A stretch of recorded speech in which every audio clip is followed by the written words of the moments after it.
ఇది రఘునందన్ రావు గారికి సంబంధించినటువంటి వ్యవహారం. ఇక ఇప్పుడు ఈ అందాల పోటీలకు సంబంధించి ఒకసారి మాట్లాడదామా. ఈ అందాల పోటీలకు దాదాపు 300 కోట్లు ఖర్చు పెట్టారు.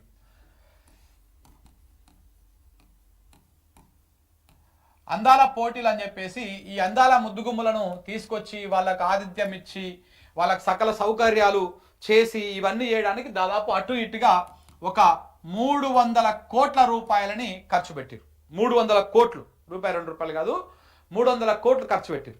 ఈ 300 కోట్ల రూపాయలతోటి తెలంగాణ రాష్ట్రానికి 3 రూపాయల పైసలు కూడా ఆదాయం కూడా లేదు. 300 కోట్లు గంగార్పణము నీళ్ళలో పోసినట్టే. అలా తీసుకొచ్చిర్రు. ఎందుకు తీసుకొచ్చిరో తెలియదు, దేనికి తీసుకొచ్చిరో తెలియదు, ఏమొస్తుందో తెలియదు. ఏమన్నా అంటే పెట్టుబడులు వస్తాయంటారు, ఏమన్నా అంటే తెలంగాణ పర్యాటక రంగము అభివృద్ధి వైపు పోతుంది. తెలంగాణ జరూరానా అంట. ఆ తెలంగాణ జరూరానా అని మంత్రులకు కూడా అనొస్తలేదు. అది పేరు పెట్టిర్రు. ఆ పేరు పెట్టి కొన్ని రోజులు, ఒకరోజు చార్మినార్ దగ్గర తీసుకుపోయారు, ఇంకొక రోజు ఏడికాయ 1000 స్తంభాల గుడి దగ్గర తీసుకుపోయారు, తర్వాత నిన్న పిల్లల మర్రి ఆడికి తీసుకుపోయారు, రామప్పకి తీసుకుపోయారు. ఇట్లా ఇవాళ రేపు ఆ సెక్రటరేట్ దగ్గరికి ఇక్కడికి తీసుకుపోతారంట. తీసుకుపోయి అన్ని చూపిస్తున్నారు. మరి తెలంగాణలో ఉన్నటువంటి అన్ని చూపిస్తా ఉన్నారు. మరి అలా చూపిస్తందుకే 300 కోట్లు ఖర్చు పెడుతుర్రా? ఏమన్నా మనకు రూపాయి ఆమ్దాని ఏమైనా వచ్చేది ఉందా? ఏమన్నా ఉపయోగం ఉన్నది? ఈ అందాల బామలు వస్తుంటే పోతుంటే రోడ్ల మీద ట్రాఫిక్లు మళ్ళీ ఔటర్ రింగ్ రోడ్ను కూడా బ్లాక్ చేసేస్తా ఉన్నారు. ఔటర్ రింగ్ రోడ్ను కూడా వాళ్ళు వస్తున్నారని చెప్పేసి మొత్తం బ్లాక్ చేసి పెడతా ఉన్నారు. ఇదేం దిక్కుమాలిన సత్తా, ఇదేం దిక్కుమాలిన వ్యవహారము? ఇది ఏమిటికి అక్కడికి వచ్చేది? ఏ రూపాయికి అక్కడికి వచ్చేది? ఏ పేదోడి కడుపు నింటుంది? ఏ పేదోడు ఇంట్లోకి రూపాయి ఆమ్దాని వస్తుంది? ఎవరికన్నా చేతికి ఒక 4 రూపాయల పని దొరుకుతా ఉన్నదా? ఏమైతా ఉన్నది? ఈ 300 కోట్లు ఖర్చు పెట్టి మన రైతుల దగ్గర ఒడ్లు కొనుగోలు చేసేందుకే వీళ్ళ దగ్గర పైసలు లేవు, అప్పులు పుడతలేవు, మొత్తం అప్పుల కుప్ప అయిపోయింది, అడక తింటున్నా, చెప్పుల దొంగలు లెక్క చూస్తుర్రు అని చెప్పేసి రేవంత్ రెడ్డి గారు మాట్లాడతారు, ముఖ్యమంత్రి గారు స్వయంగా మాట్లాడతారు. మరి ఈ 300 కోట్లు ఏటికెళ్ళి వచ్చినాయి? ఎందుకు పెట్టాల్సి వస్తుంది? ఈ అందాల బామ్మల కోసం, ఈ అందాల పోటీల కోసం 300 కోట్లు దేనికి ఖర్చు పెడుతున్నావు? దీనివల్ల ఏమన్నా 300 రూపాయలన్నా 3 రూపాయల ఆమ్దాని వస్తుందా? ఇది లేకపోగా ఇక చూడండి ఒకసారి, ఇట్లా అందాల బామ్మలకు సందర్శనం రేవంత్ రెడ్డి, తిరుపతి రెడ్డి. ఇక ఈయనంటే పర్యాటక శాఖ మంత్రి కాబట్టి జూపల్లి కృష్ణారావు ఉండొచ్చు ఇందులో. మరి ఈయన ఎందుకున్నాడు ఇందులో? ఈయన దేనికోసం ఉన్నాడు ఇందులో? ఈ తిరుపతి రెడ్డి అంటే ఆయన దేనికున్నాడు? తిరుపతి రెడ్డికి ఈ అందాల పోటీలకు ఏం సంబంధము? అయితే గీతే రేవంత్ రెడ్డి గారికి సంబంధం ఉండాలి, కానీ ఈ తిరుపతి రెడ్డికి మన ఈ అందాల పోటీలకు వీళ్ళకు ఏం సంబంధము? ఈయన ఈ పోటీలలో ఎందుకున్నాడు? ఈయన ఏమన్నా ప్రభుత్వ, లేకపోతే ఒక ఎమ్మెల్యేనా, లేకపోతే ప్రభుత్వ అధికారా, లేకపోతే ఇంకేమన్నా ఆ శాఖకు సంబంధించినటువంటి పిఆర్ఓనా? కనీసం ఏంటిది? ఆయన ఏం కాకముందుకే ఎందుకు వచ్చి ఇందులో ఉన్నాడు? మంత్రి కంటే ముందు వరుసలో ఎందుకున్నాడు? ఈ హడావుడేంది? ఈ అందాల పోటీలు తెలంగాణ బాగుపడడం కోసమా? మీ అనుముల కుటుంబము నేత్రానందము, లేకపోతే వేరే వేరే ఆనందాల కోసమా? దేనికోసము? ఎందుకోసం ఈ అందాల పోటీలు, అందాల బామిలకు ఇవంతా వ్యవహారము? తెలంగాణ సమాజం సమాధానం చెప్పాలి మీరు. ఎందుకు చెప్పదంటే 300 కోట్లు ఎవడపోసం మీది? 300 కోట్లు మీ ఇంటికెళ్ళి పెడతలేరు కదా. మీ ఎకరం భూమి అమ్మో, మీ 100 ఎకరాలు అమ్మో పెడితే ఏ ప్రాబ్లం లేదు, తెలంగాణ ప్రజలకు ఏం సంబంధం లేదు, ఎవరు కూడా అడగరు. 300 కోట్ల రూపాయలు పెట్టి మీరు ఇట్లా ఫోటోలకు పోజులు ఇచ్చుకుంటా, ఈ రకంగా సోకులు పడుకుంటా, గివిటి కోసమా తెలంగాణ రాష్ట్రాన్ని తెచ్చుకున్నది? గీదాని కోసమేనా మీరు గీ అందాల పోటీలు గీ వ్యవహారం చేస్తున్నది? ఏదన్నా అక్కడికి వచ్చే పని ఉందా? ఒకటన్నా ఇలా ఈయన జూపల్లి గారు గెలిచిన ఎమ్మెల్యేలు వెనక, ఈయన ఎమ్మెల్యే కదా, ఈయన ఎమ్మెల్యేనే, ఈయన ముంగల్కి, మంత్రి కూడా ముంగల్కే. ఇగో ఈయన కూడా గద్వాల ఎమ్మెల్యే. ఈ ఎమ్మెల్యేలు తాపత్రయపడుతున్నారు, ఒక్కరొక్కరు సూపులు దూరం రాదు ఎక్కడెక్కడ ఉన్నాయో.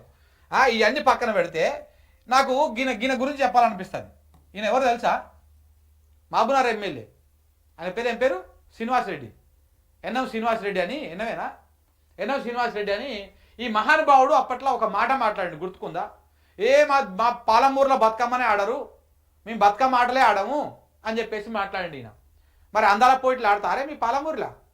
మరి ఈ అందాల పోటీలలో నీవు అత్యుత్సాహం ఏంది? నువ్వు కోట్ వేసుకొని పడుచుపోరగాని లెక్క వచ్చి వాళ్ళ పక్క నిలబడడానికి ఆతృత ఎందుకు? దేనికోసం? పాలమూరులో బతుకమ్మ ఆడరు అని చెప్పేసి మాట్లాడిన నువ్వు ఇవాళ మరి ఈ అందాల పోటీల కోసం అంత ఆతృత పడుతున్నావేంది? ఈ అందాల పోటీలు ఆడతారు పాలమూరులో. సిగ్గు అనిపిస్తలేదు కొంచెం అన్న? తెలంగాణ ప్రజల సొమ్మునిట మేము మెక్కుతా ఉన్నాము, భోగాలు అనుభవిస్తా ఉన్నాం, రేపన్నాడు సిద్ధం కడతారు ప్రజలు, ఇదేం దిక్కుమాలిన వ్యవహారం రా అని చెప్పేసి అనిపిస్తలేదా? ఒకరోజు కూడా పోటీ పడుతున్నారు మీరు. ఇట్లా ఎమ్మెల్యేలు పోటీ పడుతున్నారు, అందాల బామల పక్క నిలబడి ఫోటోలు దిగుతందుకు పోటీ పడుతున్నారు ఒకరొకరు.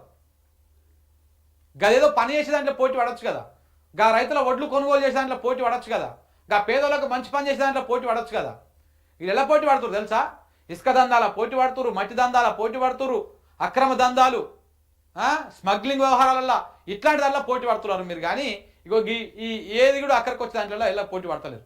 ఇలా అందాల బామల కోసము తాపత్రయపడుతురు. చూడరు అదురు ఎదురు ఇక ఒక్కొక్క ఆయన ఫేస్లో 1000 వాట్స్ బల్బు పెడితే ఎంత వెలుగు వస్తుందో అంత వెలుగు వస్తుంది ఒక్కొక్కరి ఫేస్లో. ఇక చూడండి, ఏం దగ్గరగా నిలబడ్డాడు మంచిగా.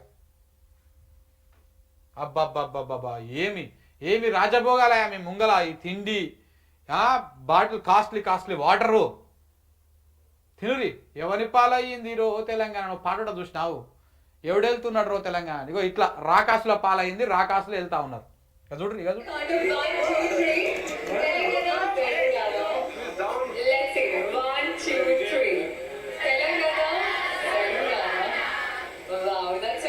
ఇప్పుడు వీళ్ళకి ఎంత ఇచ్చి ఉంటారు? వీళ్ళకి ఒక్కొక్క పార్టిసిపేట్కి వీళ్ళు పైసలు ఇచ్చి ఉంటారు కదా తప్పకుండా. ఉట్టి అయితే రారు కదా. ఇప్పుడు ఇవాళ రేపు ఒకటి మీరు గుర్తుపెట్టుకోండి, ఏ చిన్న ఇన్స్టాగ్రామ్లో కొంచెం ఫేమస్ అయినటువంటి ఇన్ఫ్లుయెన్సర్ కూడా 50,000, 10,000, లక్షనో వాళ్ళ ఇన్ఫ్లుయెన్స్ తగ్గట్టుగా, వాళ్ళ ఫాలోవర్స్ తగ్గట్టుగా డబ్బులు ఇస్తేనే వాళ్ళు ఆ ఈవెంట్లకు వచ్చి ఆ కార్యక్రమం చేసిపోతారు. ఏదో రిబ్బన్ కటింగో, ఏదైనా ఐటమ్ లాంచో, లేకపోతే ఏదో ఒకటి చేసిపోతారు. వచ్చి దర్శనం ఇచ్చి జరిసేపు 2 ముక్కలు మాట్లాడేసి అటు ఇటు తిరిగేసి ఫోటోలకు ఫోజులు ఇచ్చి, వీడియోలకు ఫోజులు ఇచ్చి అవి తీసుకుపోయి మళ్ళీ వాళ్ళు ఇన్స్టాగ్రామ్లో పెట్టేసి ప్రచారం చేస్తుంటారు. ఆ వాళ్ళకే 50,000, 10,000, 20,000, 30,000, లక్ష, 2 లక్షలు, 10 లక్షలు ఇచ్చేటోళ్ళు కూడా ఉంటారు. గాలకే గంత పైసలు ఖర్చు పెడితే మరి ఈ అందాల బామలకు రూపాయి ఇవ్వకుండానే వచ్చి ఖర్చు పెడుతున్నారా? ఇట్లా ఫోటోలకు పోజులు ఇచ్చిపోతున్నారా? వీళ్ళు ఏమన్నా హీరోలా, లేకపోతే వీళ్ళు ఏమన్నా సినిమా స్టార్లా? వీళ్ళ మొఖాలు దూర్నిక, ఈ అందాలను దూర్నిక రానిక కాదు కదా. మరి ఎందుకు వచ్చిర్రు? దేనికోసం వచ్చిర్రు? ఆడికి ఎన్ని ఖర్చు పెట్టిర్రు? మీ జేబులోకి వెళ్ళి ఏమైనా ఖర్చు పెడుతురా? తెలంగాణ ఖజానాకి వెళ్ళి పైసలు తీసి ఆ బట్టి విక్రమార్కనేమో మా దగ్గర పైసలే లేవు, అన్ని జమ వేస్తున్నా, అన్ని ఊడ్చి ఒక దగ్గర పెడుతున్నా, ఇవి తీసుకుపోయి వీళ్ళకిస్తా అని చెప్తాడు. మరి వీళ్ళకి ఏడికెళ్ళి తెచ్చిస్తున్నారు పైసలు? పుణ్యానికి వచ్చి ఉంటురు వాళ్ళు, వాళ్ళకేం పని పాట లేక. ఇప్పుడు అందరూ ఒక్కొక్క దేశంకి వెళ్ళి ఒక్కొక్క అందాల బామ్మ కదా, ఆ దేశాలకు సంబంధించినటువంటి మిస్సులు కదా. సో కాబట్టి మరి ఆ దేశ అందగత్తెలను తీసుకొచ్చి ఇక్కడ పెట్టిరు కదా మీరు. వీళ్ళేం పుణ్యానికి రాదు కదా, పని పాట వదిలిపెట్టుకొని. వాళ్ళకి కూడా రోజుకి ఎంతో అంత ఛార్జ్ చేయాల్సి ఉంటుంది కదా మీరు, వాళ్ళు ఇక్కడ వచ్చి ఉన్నందుకు. మీతోని ఇట్లా ఫోటోలు దిగి మీకు అంత ప్రచారం చేసి అవన్నీ పట్టుకొని తిరిగినందుకు పుణ్యానికి అయితే వేయరు కదా. ఎంత ఖర్చు పెట్టిర్రు? ఒక్కొక్కరికి ఎంతెంత ఇచ్చిర్రు? ఇవి తెలంగాణ సమాజానికి చెప్పాలి మీరు, 200% చెప్పాలి. చెప్పకపోతే మాత్రం ఊకోరు తెలంగాణ. రేపు 100% మీకు బుద్ధి చెప్తుంది. మీకు ఈ రాజభోగాలు ఏవైతే మీరు అనుభవిస్తా ఉన్నారో ఇవన్నిటికి అక్కిస్తుంది.